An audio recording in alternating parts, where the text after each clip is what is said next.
Yo, what's going on, everybody? Thank y'all for joining back. I had to take care of some things here at the house. Unexpected show up here is something I was trying to get done at the house. So I got that done and out the way. I hated that I had to cut the lesson and create two parts. I wanted to make it one part, all one part. Stop playing, Casey. Stop it, bro. You need to stop, bro. No, man, cut it out. But no, I wanted to make it a one part and talk about Passover. Part one, we showed New Jerusalem to come in the New Jerusalem and how there will be all nations in New Jerusalem. Not only Israel, but all nations upon the face of the earth will be in New Jerusalem, and they will be going into the millennial reign with Christ, and how they will be, that we will be keeping the Feast of Tabernacle. And also the prophet said, Zechariah in chapter 14, 1 through 19, he said that those who did not want to come up and keep the Feast of Tabernacle, that the Father will deal with them harshly. So part number one, you want to go check that out and dealing with that. Also, we looked at the word rest according to Hebrews chapter number 4 and 9, and the translated word of rest reverts back to the Sabbath. And I gave you the concordance number in what Paul was teaching and talking about.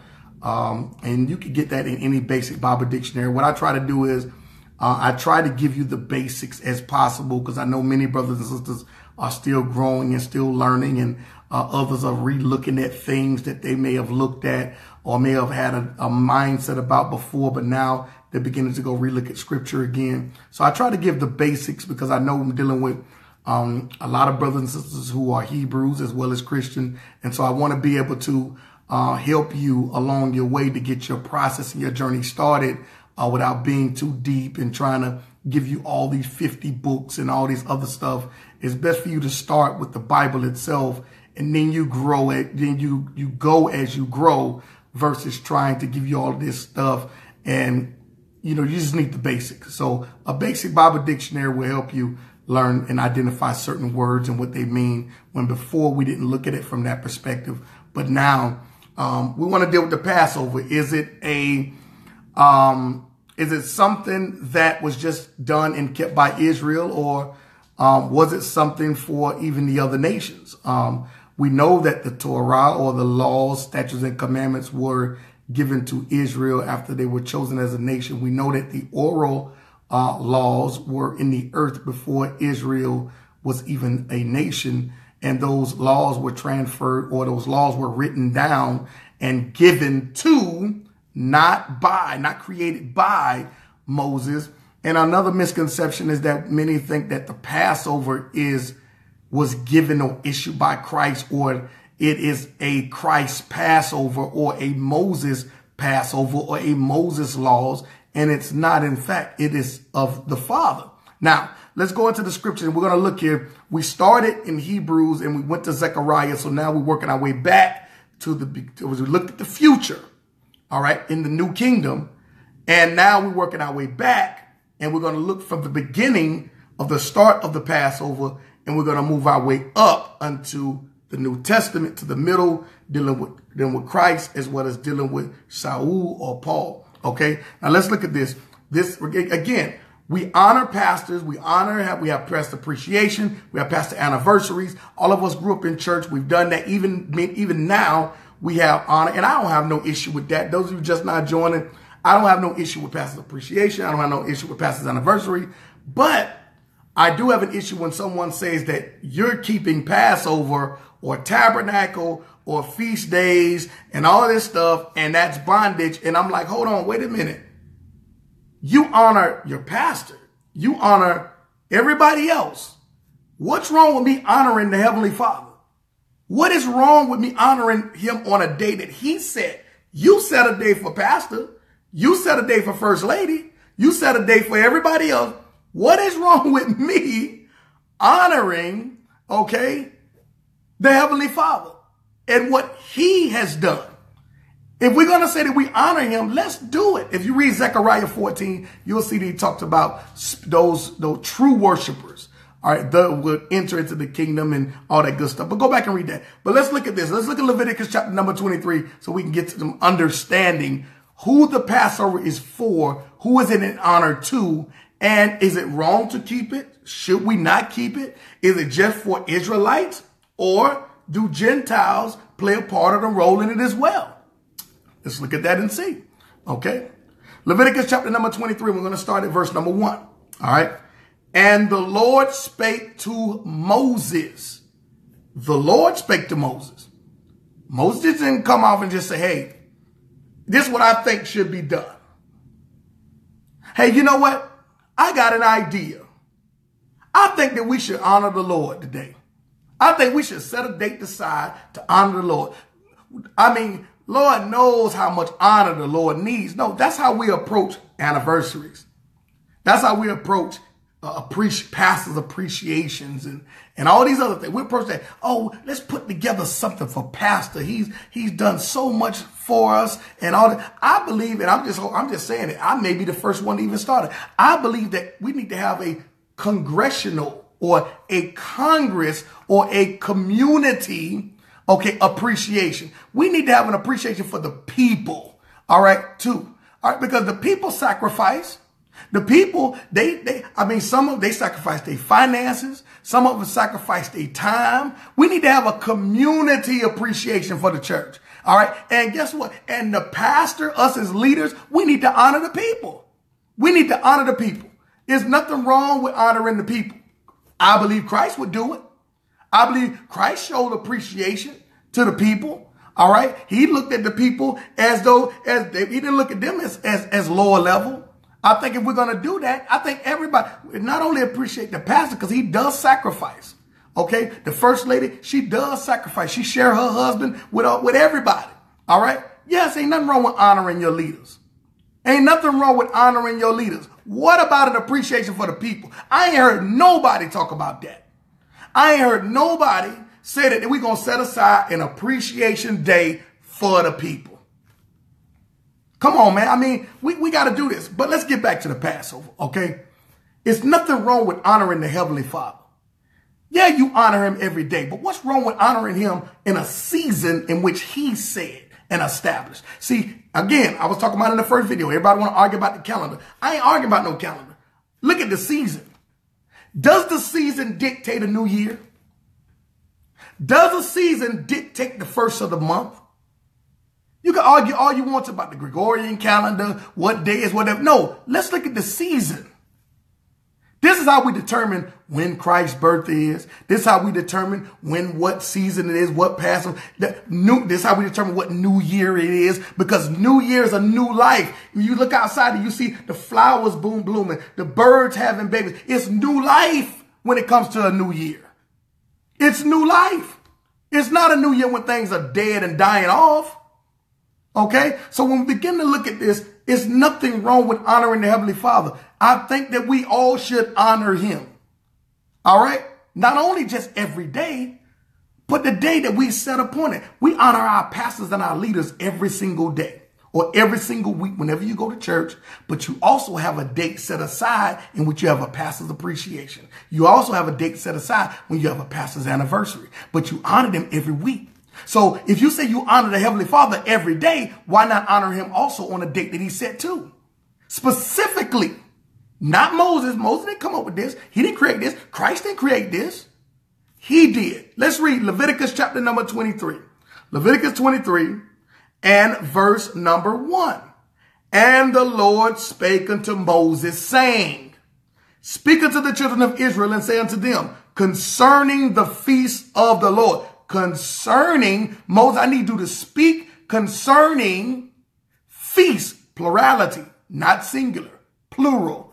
There's many. We read in part 1 of the video that I did. We talked about the Feast of Tabernacles in New Jerusalem, in the kingdom to come. So there's more than one feast. Okay, there's more than one honoring or celebration. And not only was it done in the past, it's being done in the present And it's going to be done in the future. You're not going to escape it. It's already been established throughout, okay? It's been established from past, present to future. I am the Lord thy God. He said he changed not. He's a generational God. He's the same God of Abraham, the same God of Isaac, and the same God of Jacob. He's generational, okay? So he's the same God in the past. You honor him in those celebrations or feast days. You honor him in the past, you honor him in the present, and when you look at Zechariah and some of the other prophets, it talks about honoring him in the future. Read Zechariah chapter number 14, chapter 114, verses 1 through 19, and you'll see about the feast in the new millennium in the new Jerusalem to come. Let's keep reading it. Let's deal with Passover, okay? Let's look at this. This is not bondage. This is not a burden, okay? Shalom to you as well, Evangelist Tangi. All right. I'll be messing with you, evangelist. All right. Speaking to the children of Israel. Let's see here. Concerning which ye shall proclaim to be holy convocation, which ye shall proclaim to be holy convocation. Everybody have a holy convocation. I look on Facebook. I see everybody got their holy convocations. And guess what? The holy convocation end up being about the people. The holy convocation end up being about the people. It don't even be nothing about the Father. Okay, and I'm not saying all of them because I haven't seen all of them, but the ones that I've seen, the holy convocation is all about the people. It's all about the people. It's all about the leaders. It's not even about the Father. So if we're having a holy convocation, a holy gathering, a holy coming together, then it should be about the Father and not about the person or the people. Let's read here. Verse number 4. He says, these are the feasts of the Lord, even holy convocations, which ye shall proclaim in their season. See, y'all keep arguing about show me which calendar we on. Man, I don't care nothing about no calendar. I can look at the season and can tell what the Father want, what the Father doing. Remember what he told me? He said, y'all don't need to worry about the times. I'm talking to y'all bruised too. Y'all just out of control with some stuff. Okay? You need to grow more spiritually. Recognize what's going on. There was a disciple asking, when is the time? Okay. What date and calendar? Okay. What year? That's a calendar, right? He said, it's not up to you to know the dates and the times, but I'm going to show you seasons. When you see these things happening, no, you should be able to recognize and identify by the seasons. Y'all can argue about the calendar all day till your face turn blue in the face. The Father operates on seasons. Y'all dinner around here with this calendar. It ain't nothing but another ploy of confusion and debate, which makes absolutely no sense, okay, at all. All right. Everybody's trying to have one up on somebody. No, look at what's going on in the seasons. You should know when Christ is on his way back by the seasons. I ain't looking at no calendar. I'm not looking at no. That's why all these people fail when they start talking about September 23rd, Christ coming back. Oh, year 2000 is coming back. Y'all ain't looking at the season. You're not looking at what's going on in the earth. You're not looking at how the weather. You're not looking at the wars and the rumors of wars. He ain't giving you no date, times, and months and years. No, he giving you seasons. Let's look at this thing here. Verse number 4 of Leviticus 23. Look what it says. These are the feasts of the Lord, even holy convocation, which ye shall proclaim in their seasons. Verse number 5. In the 14th day of the first month at even is the Passover. Okay? Now, when you start recognizing the seasons and what's going on, then you can start lining everything up with times and dates. But guess what? If you're in a captivity and you don't know what the months and the dates and the times are, you still have seasons. He's still giving us stars, moon. He's giving us weather patterns, all these different things. That's why you have the summer, spring, winter, the fall. The Father gave us all these things because he understood and knew that when you're in different captivities and different lands that you're in, you may not have no calendar. You may be on those people's calendar, but they can't change the seasons though. That's the thing. They can change the dates. They can change the times. They can change the calendar, but they can't change the season. The Father is controlling what's going on out there, okay, in those elements. Now, let's read down there. Let's jump down to Exodus chapter number 12 and 1. Exodus 12 and 1, and we're going to rest here for a minute. Exodus 12 and 1. Look at what it says here. And the Lord spake unto Moses and Aaron in the land of Egypt. They in the land. They in somebody else's land. So when you in somebody else's land, you go by, they're going to try to put you on their calendar. They're going to try to put you on the way they do things. They're going to try to put you on how they live and all these other things. Okay. And many of us have adapted to the way the Americas does things. We've taken on the mindset, but yet we claim, oh, I'm African, but you living like a savage. You claim to be African, but you're living like a savage. Okay. Or living like somebody that has no sense or somebody from another nation. You're just acting crazy. Okay. But you claim to be Hebrew. You claim to be a Hebrew, but you living like a doggone barbarian. Okay. Look at what it says here. He says he spoke to Moses and Aaron. In Leviticus, he spoke to Moses. In Exodus, why? Because they're in somebody else's land. And both of them are being used. Both of them are fit to be used to help bring Israel out of that land of captivity into their own. Now you're going to understand why certain things are done when it comes to the Passover. This is the first Passover that's about to take place. Okay. And they don't have time to do certain things. So the Father knows that they about to be up out of Egypt. They about to leave. So there's certain instructions that he gave for Passover. We do not have to perform the rituals of Passover because why? The Levitical priests or the priests were performing those rituals by slaughtering the animals year and year for the different Passover.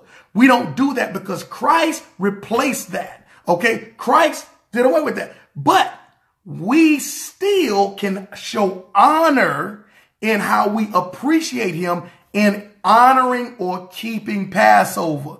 But we don't, if you're going out here, if somebody tell you to go out here and take a goat or a sheep and slaughter that thing for Passover, you better get away from them fast as I don't know what. They the devil. Okay. They are the devil. You better get away from them. Okay. Because we don't have to do that anymore, but there's nothing wrong with honoring the Father. It's nothing wrong with honoring the Father. There's nothing wrong with that. But don't be slaughtering no animal for the remission of your sins. Stop that foolishness. Don't even deal with that. I see brothers all on Facebook and all this kind of stuff. They bought a doggone goat and they out here slaughtering the goat. Okay, come on, man.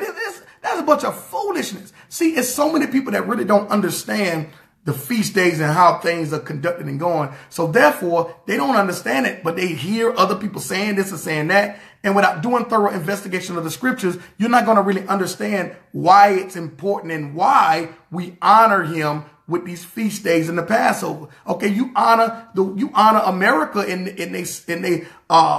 Labor Day and all these other different days and Christmas and all these other stuff. You honor them in that. You keep that faithfully. What's wrong with showing honor to the Lord on the Passover? Okay, let's roll here. Look what it says here in verse number 2 of Exodus chapter 12. This month shall be unto you the beginning of months. Why? Because they're in that particular land. Okay. They haven't been scattered abroad. All right. It shall be the first month of the year to you. It shall be the first month, not January. Okay. Not based off of somebody else's timeline. All right. But look at what it says. Verse number 3. Speak unto all the congregation of Israel. Speak unto all the congregation. That means all 12 tribes. Okay. Speak unto them, saying, in the 10th month of this month, in the 10th day of this month, they shall take to them every man a lamb, according to the house of their fathers. Not the house of their mama, the house of their father. Okay. A lamb for an house. Verse 4. And if the household be too little, meaning it's not enough people. If the household be too little for the lamb, let him and his neighbor next unto his house take it according to the number of the souls. Every man according to his eating shall make your count for the lamb. Okay. Verse number 5. Your lamb shall be without blemish. Okay. Remember, check this out. We know that Christ is the Lamb of Yah, the Lamb of God, the Lamb of Yahweh. Okay, we know that. Here's the same thing.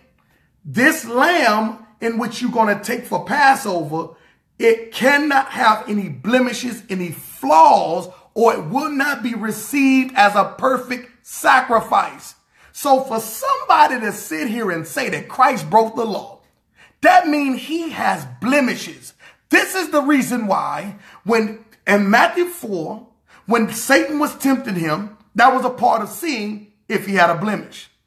Then all of a sudden the Pharisees and the Sadducees followed him around, watching him, monitoring him, examining him to make sure that he had no blemish. It was a part of the process. He could not be a perfect sacrifice if he had flaws or blemishes. He couldn't be that. If a physical lamb cannot be accepted with flaws and blemishes. And this is the reason why the Levites got in trouble dealing with, especially when you start dealing with Malachi. Okay, because they started trying to pimp the Father, all right, by keeping the good stuff for themselves. All right. Now, when you start looking at Christ, because we're talking about a shadow of things to come. All right.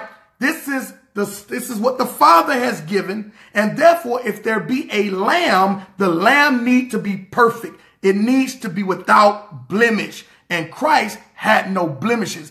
That's what made him the perfect sacrifice. This is the reason why we have to go through him to get to the Father. And the Father is the one who gave forth these feasts, not the Son. Okay, let's keep reading here. All right, look what it says. Verse number 4. And if the household be too little, all right, let me go down. I'm sorry, verse number 5. Your lamb shall be without blemish, a male of the first year. Ye shall take it out from the sheep or from the goat. Okay? Sheep or goat. It doesn't matter. Sheep or goat. Okay? Verse number 6. And ye shall keep it up until the 14th day. Okay, listen. So by the 10th of the month, based on the calendar of the area in which they're in. Okay? Listen to this. They need to have this lamb, whether it comes from a sheep or a goat, with them on the 10th day. Okay? It needs to be with them on the 10th day, and it shall keep it until the 14th day of the same month. So you can't go get it on the 14th day. It has to be with you on the 10th until the 14th day. All right? And the whole assembly of the congregation of Israel shall kill it in the evening. Remember, we don't have to participate in that. That is an aspect of what Christ done away with and took away from when it starts coming down to sacrificing on feast days and for the remissions of sin. Okay, let's keep reading here. Verse number 7. And they shall take the blood and strike it on the two side posts and on the upper doorposts of the house wherein they shall eat it. This is the same exact thing that Moses did to the children of Israel when he sacrificed the animal and sprinkled the blood. That was a sign of the covenant. Without blood, there can be no remission of sin. Without blood, there can be no salvation. So therefore, this is the first step. Before the blood was sprinkled upon the people, okay, you have, all right, Moses they're telling it, even instruction, to take the blood and put it upon the door. Why? Because this is what's going to protect you. The blood of the lamb is what's going to protect you, not only protecting you, but being obedient to his instructions with the blood protects you. You just can't have just the blood without following the instructions. The instructions was given first before the blood was shed. Then once you are obedient to getting the lamb, and on the 10th day until the 14th, being obedient to keeping his law, because instruction, all the law is an instruction. He just gave them a law. You do this, you do that, you do this, you do that. That's a law. That's an instruction. Okay. Now you take this instruction. You follow the instruction. Now you slaughter the blood and you put the blood upon. So therefore you have to have the blood and you have to be obedient to what he told you to do. And unfortunately, many people think that they could just say, I accept Christ and that's it. And you just go on living how you want to live. It don't work like that. It didn't work like that then. It didn't work like that now. And it's not going to work like that in the future. It's not working that way. And unfortunately, we have a whole lot of people being misled into thinking that that's it. There's a point of obedience, which is better than sacrifice. Obedience and the blood. Okay, let's look what it says right here. Let's keep reading. He says right here, verse number 7. And they shall take of the blood and strike it on 2 side posts and on the upper door posts of the houses, wherein they shall eat it. Okay. And they shall eat the flesh in that night, roast with fire and unleavened bread, and roast it with fire. And with bitter herb they shall eat it. Eat not of it raw. I don't know how many times people don't understand. You can't be right here eating food with blood in it, and you can't be eating raw food. I don't know how, I don't know what people don't understand about that. But yet, they do it anyway. And you wonder why you get hepatitis and all these other bacterias when your food isn't cooked properly. Okay, it needs to be cooked properly. Look what the Father said, roast it.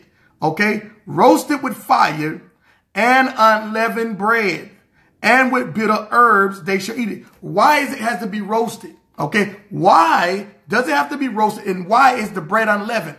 Because they don't have time for it to rise. They don't have time for you to cook it like you want to cook it. You about to be up out of Egypt.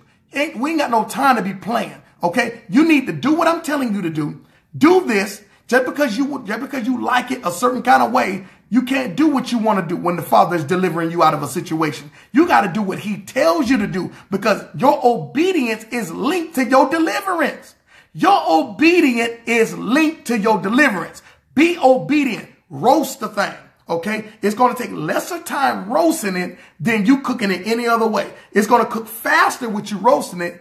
And you don't have time for the bread to rise. You need to eat the bread unleavened. Okay. You don't have time for that because I'm trying to get y'all up out of Egypt. So therefore you need to make sure that you're obedient, doing what I'm telling you, because you don't have you don't have that much time. Look what it says right here.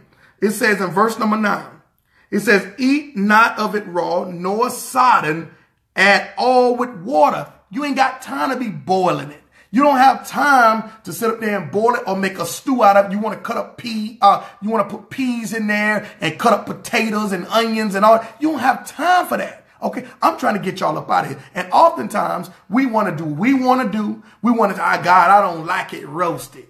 I don't like it. I like mine stewed. I want to stew now listen, I want y'all to understand with some balance here. Let me bring some balance to this conversation. That doesn't mean you cannot stew. Okay. That doesn't mean you can't stew your lamb or goat in today's time.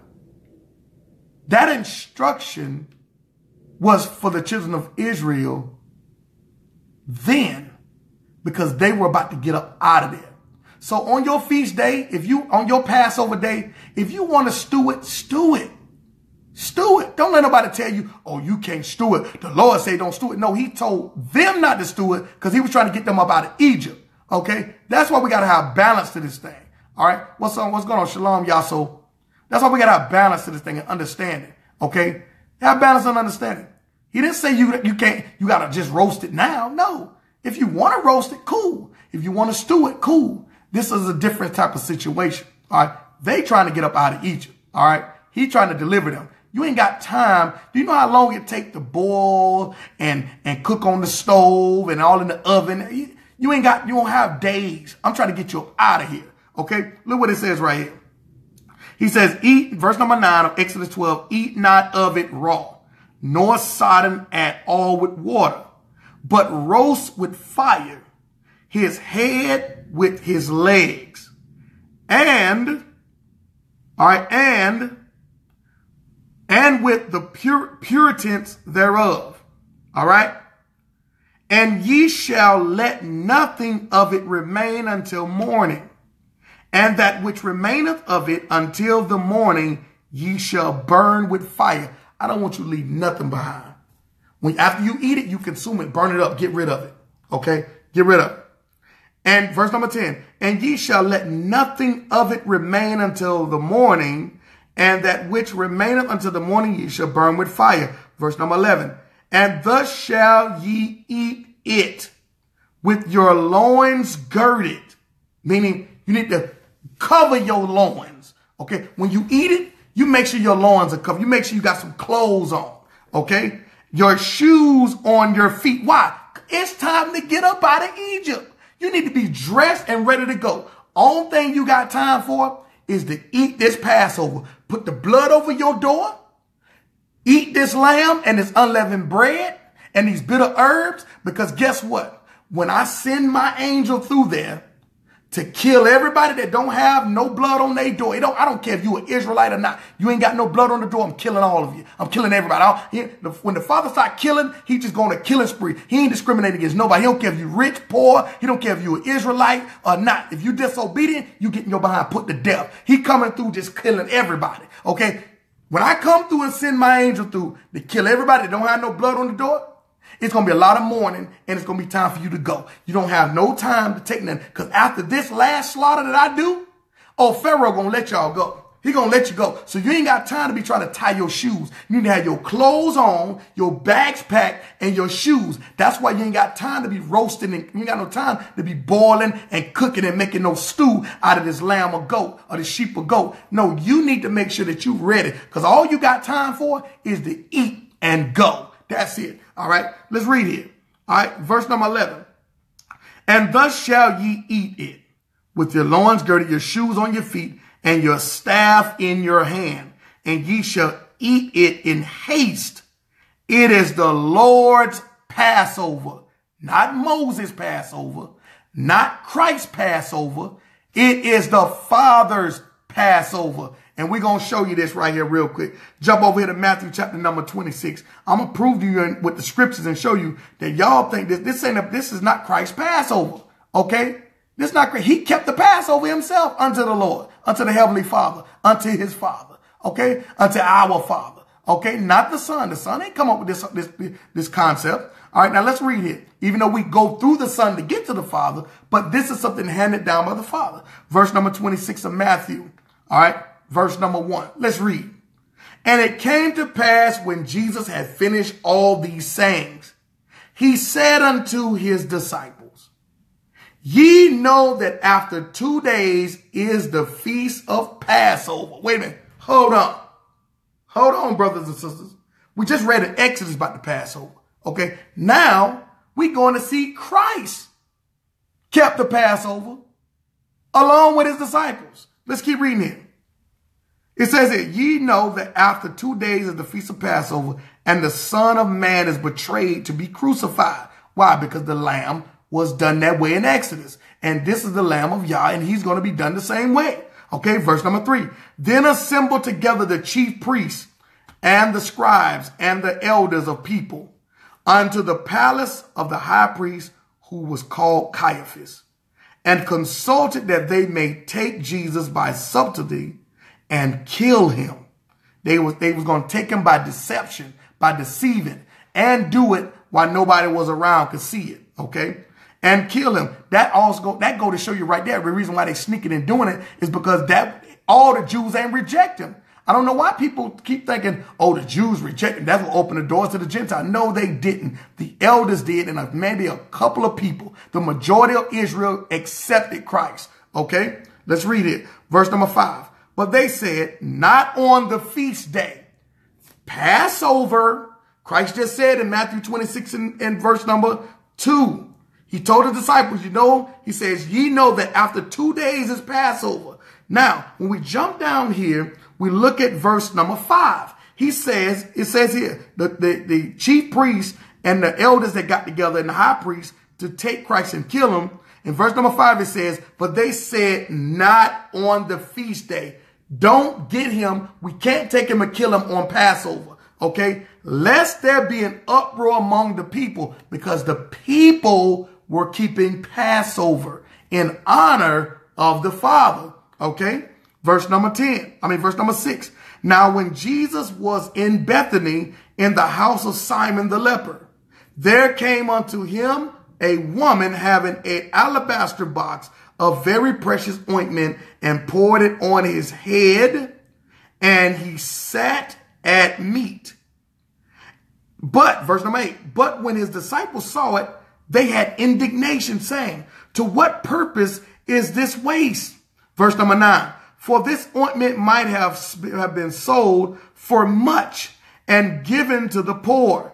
When Jesus understood it, he said unto them, why trouble ye the woman? For she hath wrought a good work unto me. She is honoring. This is what Passover is about. It's about honoring the Father. The Son didn't come up with Passover. Moses didn't come up with Passover. Both of them were used as deliverers, but yet this is an honor to the Father. It was an honor to the Father during the time it was given to Moses and Aaron. It's an honor to the Father that Christ is keeping the Passover. But guess what? She is honoring him because now he's about to be the sacrificial lamb, the same lamb that was a shadow in Exodus and throughout the different captivities of sacrifice for remissions of sin as well as Passover.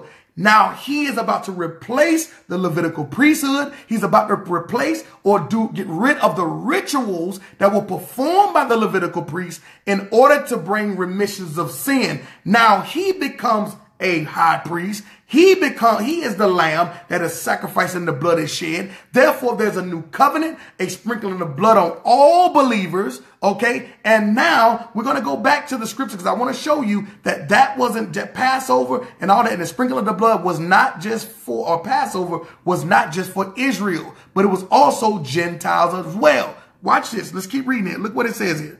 All right. Verse number 16. And from that time, he sought opportunity to betray him. Okay, let me go back here. I'm sorry. I done got ahead of myself. Verse 13, look what it says. All right.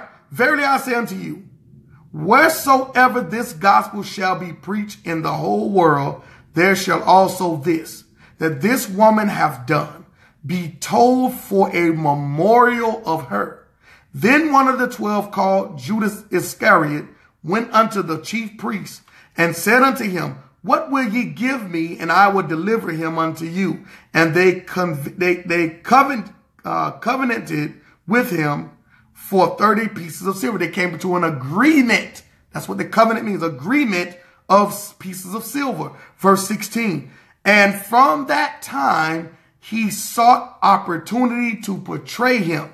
Verse 17. Now the first day of the Feast of Unleavened Bread. Why? In the first video, I told you that the Feast of Passover and Unleavened Bread, they're going to run together. Okay. That's why when you saw in Leviticus as well, you saw it talking about Passover. Then all of a sudden they talk about unleavened bread. In the book of Exodus, we just saw Exodus 12, that not only was the lamb sacrifice, but he also said, eat unleavened bread, because they didn't have time for it to rise. So therefore it was a honoring and a obedient to instructions of eating lamb and as well as unleavened bread. Okay. So we see here in the scriptures that the Passover and unleavened bread ran together. Okay. Look here, verse number 17. Now the first day of the Feast of Unleavened Bread.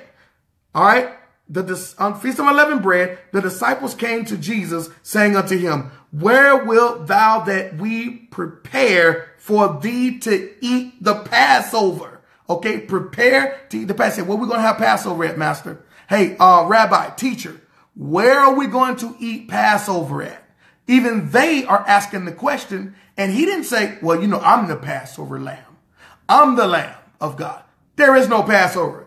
The Passover is about to be done away with. No, he didn't say that. He followed instructions because he's not going against his Father's instructions. Okay, let's keep reading it. Look what it says here. Verse number 18. And he said, go into the city to such a man and say unto him, the master saith, my time is at hand. I will keep the Passover at thy house with my disciples. It's all in the scriptures. So we can't say that Christ broke the law and Christ didn't keep the Sabbath days or the feast day. No. How could he do that? He would be a lamb with blemishes if he went against his Father. You can't do that. Nobody can sit up here and preach the gospel and preach against the Father and expect themselves to be looked at as righteous. That means you got blemishes. You got flaws when you deliberately, willfully do it. That's the thing. He had an opportunity to willfully reject that and say, you know what? I'm not doing that. We're not doing that. I'm the lamb. No, we're not doing that. But no, look what he says. He said, go find one. Go find a man. Verse number 18. He said, go into the city to such a man and say unto him, the master saith, not y'all, not what your pastor say, not what Brother Major say. The master said, all the way back to Exodus. The Father said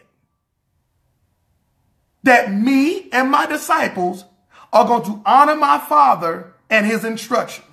It don't matter what. If Brother Majors is speaking against righteousness and the Father, you don't listen to me. I don't care. I don't care how long you've been following me. I don't care how long you've been watching my lives and all that stuff. If I get to a point where I start speaking against the Father's will, no, absolutely not. Absolutely not. You better unfriend me, block me and everything. Straight up. I don't care who it is. If any man is teaching, is that not what Christ said in Matthew 5? If any man teaches you to transgress against his will and his commandments, you don't follow that person. You don't follow him. Absolutely not. Look what it says here. Let's keep reading. All right. He says, my time is at hand. Verse number 18. I will keep the Passover at thy house with my disciples. Verse number 19. And the disciples did as Jesus had appointed them. They didn't argue with him. They didn't say, you know what? No, no. They did what he said. They were obedient servants, obedient followers. Those who serve him, true worshipers, are obedient. We don't worship by convenience. We don't worship because that's what I think or this what I feel. No, we don't do that. We have to follow what the Father said and trust his instructions. Okay, look what it says here, verse number 19. And the disciples did as Jesus had appointed them, and they made ready the Passover. Why are we keeping Passover? Because we are being obedient and showing honor to the Heavenly Father. Are we sacrificing a lamb? No, because Christ is the sacrifice. He is the one who came and done away with he is our high priest. We no longer have to depend on a man to slaughter and sacrifice animal for us and sprinkle no blood. No. He's done that. But we don't keep the rituals, but there's nothing wrong with honoring him and keeping the days and the seasons in which he said do it. Showing honor to the Father. Father, we thank you. You can honor him. You honor your pastor every week, and you honor him on his anniversaries. Why we can't honor the Father every day and honor him on his feast? It's the same exact thing. We can't show man more honor than we show the Father. Come on, we can't do that. Okay? This is not out of bondage. There's nothing bondage about this. Now, I know brothers and sisters gonna say, but Paul said, see, this is how we do. This is the games that we play. We play games. We act as though Christ has no significance. We say we follow Christ, but we really bring up Paul more than we bring up Christ. Okay? But I'm going to show you, you ain't escaping it. Even Zechariah chapter 14 talked about keeping feasts in New Jerusalem, the new kingdom to come.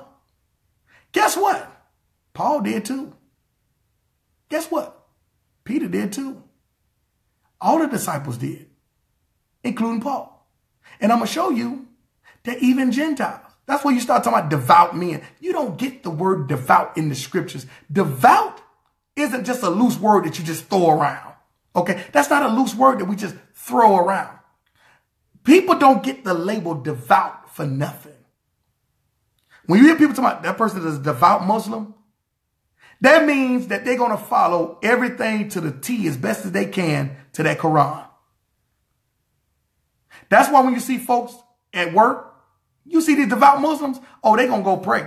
They're going to go pray. They don't care what's going on. They're going to stop working in the middle of their work and they're going to go pray. You know why? Because they are devout.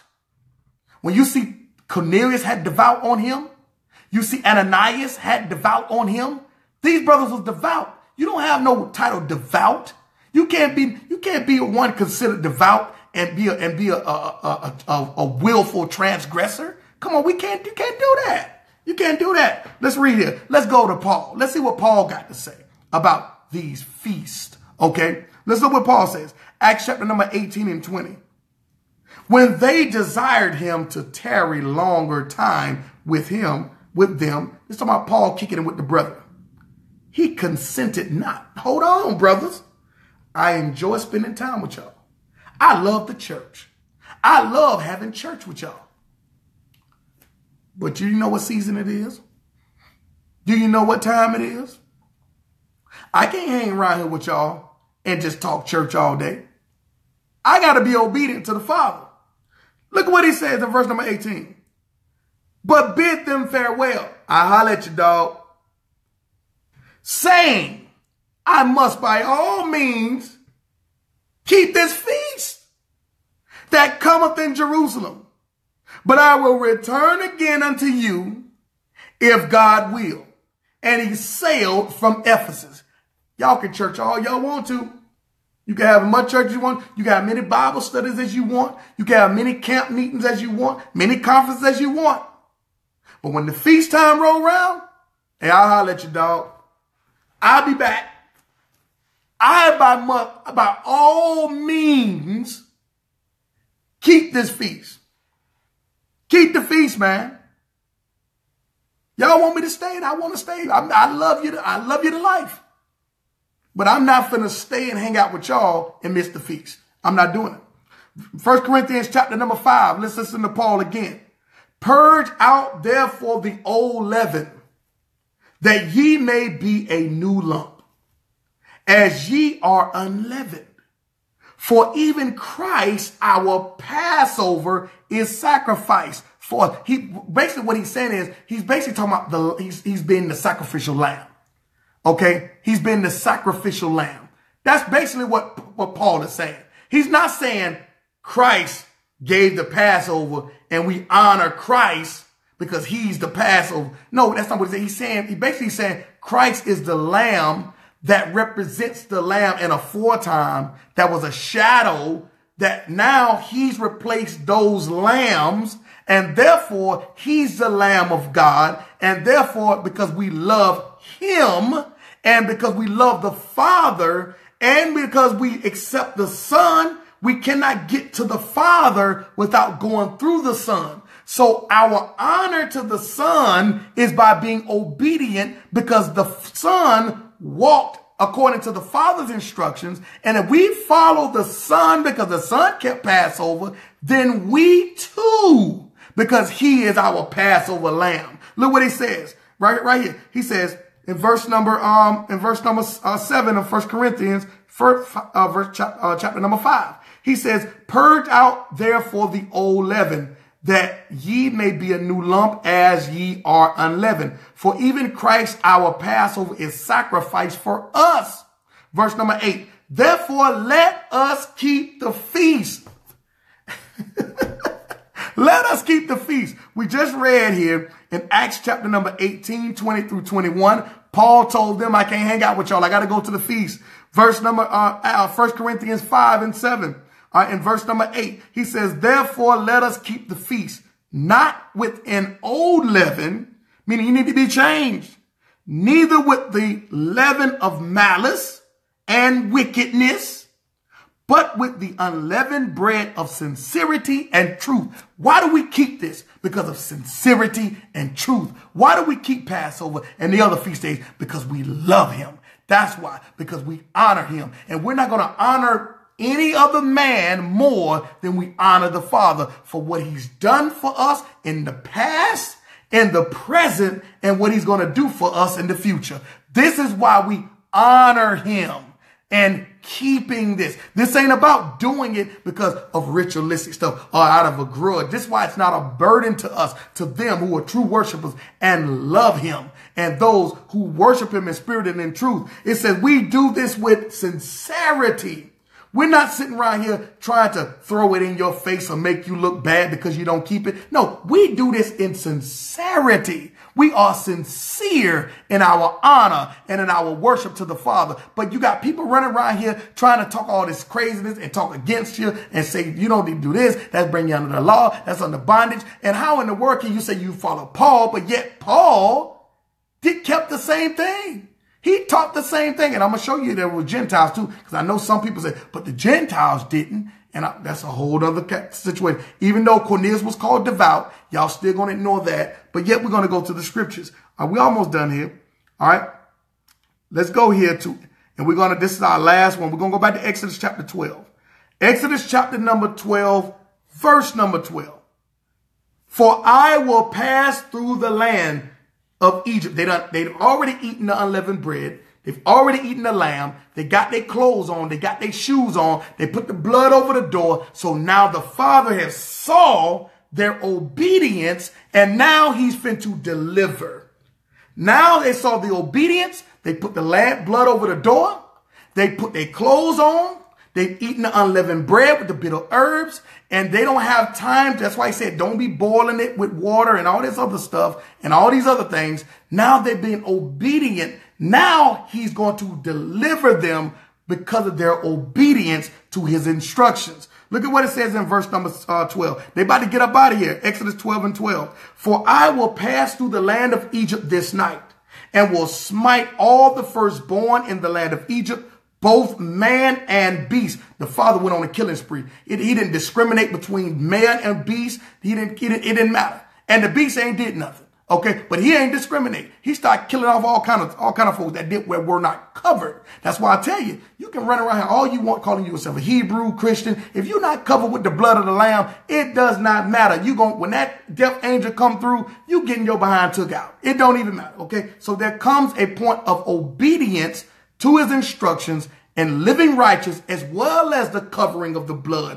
of the Lamb, which is Christ. Not the lamb, not a lamb sacrificing a lamb and putting that blood on that. No, if you see somebody doing that, I'm telling y'all better get rid of it. Get away from them jokers. I don't care if they call themselves Hebrews. I don't care what. If you see somebody on there, you better block them and unfriend them if they out here slaughtering a lamb and spreading blood and all this other stuff. Nah, man, nah. Don't do that. Okay, let's keep reading here. Look what it says here. All right. Verse number 12. It says, both man and beast, and against all the gods of Egypt, I will execute judgment. I am the Lord. Verse number 13. And the blood shall be to you for a token upon the houses where ye are. And when I see the blood, I will pass over you. And the plague shall not be upon you to destroy you when I smite the land of Egypt. And this day shall be unto you for a memorial. This day, this is the first Passover here, okay, for Israel coming out of Egypt. All right, this shall be a memorial, and ye shall keep it a feast to the Lord throughout your generations.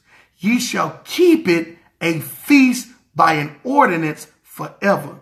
7 days shall ye eat unleavened bread. Now I was telling y'all that the Passover and the Feast of Unleavened Bread, it merged and it ran together. Okay. Because of the fact they didn't have the time, because they was getting ready to get up out of there for the bread to rise. So they ate it unleavened. Okay. Let's keep reading here.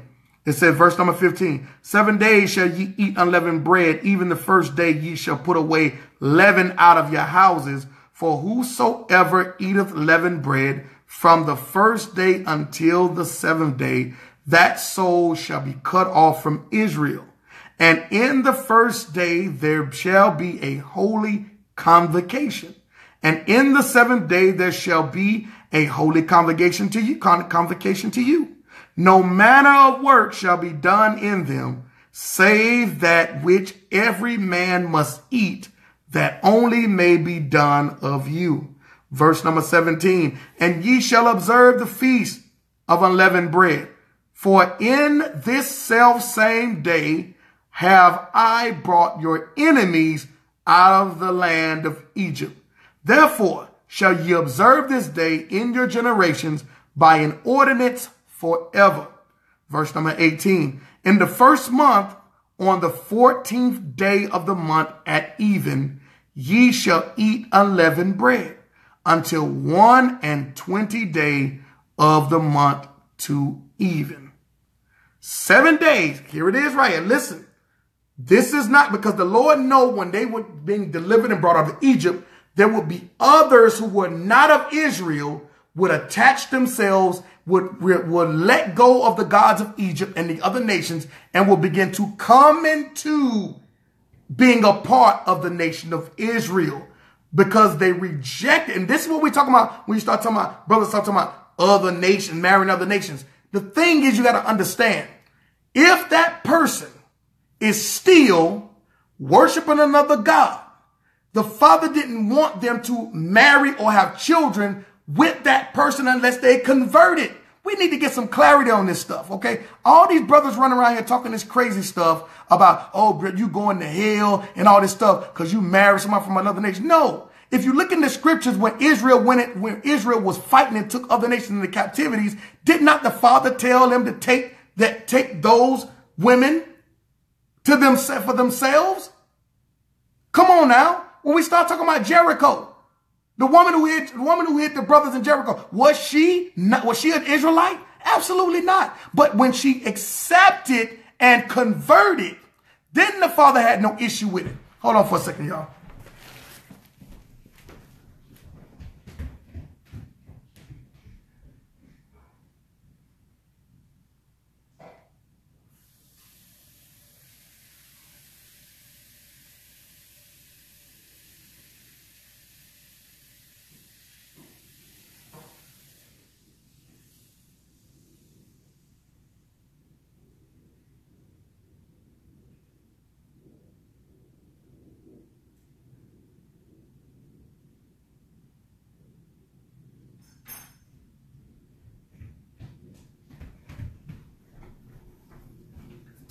Sorry about that, y'all. I got people working at my house. So, all right, let's finish up. We're almost done, okay? Let's look at this right here, all right? It says right here in verse number 19, 7 days shall there be no leaven found in your houses. For whosoever eateth that which is leavened, even that soul shall be cut off from the congregation of Israel, the congregation of Israel, whether he be a stranger. Why? Because the Father is giving forth instructions to where they're going, not where they're presently at. He gave the instruction of where they presently were, but now he's giving instructions to where they're going. And he understands, he knows, and he sees that these people from other nations attach themselves to Israel, no different from Hagar, okay, and others attach themselves to Israel, all right? And as they journeyed, they would live amongst Israel. So in order to live amongst Israel as another nation, you have to live in the same instruction, follow the same rules. It's no different if you move in with somebody's parents as a youngster and you come to their house and they say, listen, these are the rules of my house. These rules go for the homegrown and the stranger, the one who is from the outdoors who comes into the house. Okay, let's read it. Look what it says here. It says, even that soul shall be cut off from the congregation of Israel, whether he be a stranger or born in the land. Now, stop right there, because I know some brothers that sit up here and talk about, these are Israelites. How you at this time, they still in Egypt. They getting ready to leave. Everybody in Israel knew who they were when they was in Egypt. How can you be a stranger? Okay, how can you be a stranger and they ain't even been dispersed yet? All right, let's get some clarity here. Let's look up the word. Let's go to the Strong's Concordance. All right, let's look up that word stranger out of the lexicon. All right, H1616 for the word stranger. H1616. Look at what this thing means. Okay, sojourner. a temporary inhabitant, a newcomer lacking inherited rights. A newcomer lacking inherited rights. And the B clause, a foreigner in Israel, though conceded rights. Okay, read it again. A temporary inhabitant, a newcomer lacking inherited rights, of foreigner in Israel. All right, now let's go down here. Look what it says right here. All right.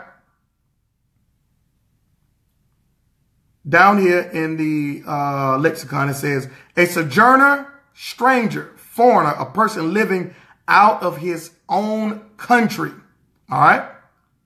And you got a whole list of them. When you go down and start looking at this word stranger, and even if you look in the Zondervan Bible Dictionary or any other dictionary, it's going to tell you that it's a non-Israelite.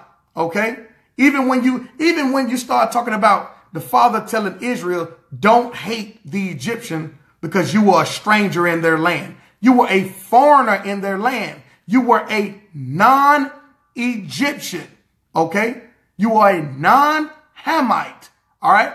So if that word, and that's the same word for stranger that's here, right here in Exodus. It's the same word, stranger, throughout the scriptures. Okay. Now, brothers and sisters, that ends it right there, man. I hope y'all enjoy part number 2. Check out part number 1 as well. Part number 2 and part number 1. I appreciate all of you guys for tuning in. May the Most High bless you. Grace, peace, and many blessings to you all. I pray that you cannot eat without eating from the word of Yah. For man should not live by bread alone, but every word that proceeded out of the mouth of Yah. I pray that you cannot drink without drinking from the living waters that flow from Christ. Let the light that is within you shine bright outside of you. And remember to love one another so that the world may know that we serve the true and living Yah. All praise to the Most High. I look forward to seeing y'all this coming Saturday, this coming Shabbat service. Those of you that are in Jacksonville, that are part of Boom, I look forward to seeing all of you this coming Saturday service. We have an awesome Fear Not Men's Day, where the men are going to bring the word, and I'm excited about the brothers bringing the word. And so I can't wait until also we have Passover the 7th of April in Jacksonville, Florida at Boom. And also we'll be dealing Passover and Feast of Unleavened Bread in Richmond, Virginia. I'll be guest speaking there on the 1st of April. But it starts on the 31st at Pastor Kelly Richardson Church, Pastor for Reconciliation in Richmond, Virginia. So I love all of y'all with the love of Christ, man. Stay tuned. Look forward to it. The Lord is truly a blessing. All nations who are obedient to the Father will be in the kingdom. I love all of y'all with the love of Christ. Shalom to you all.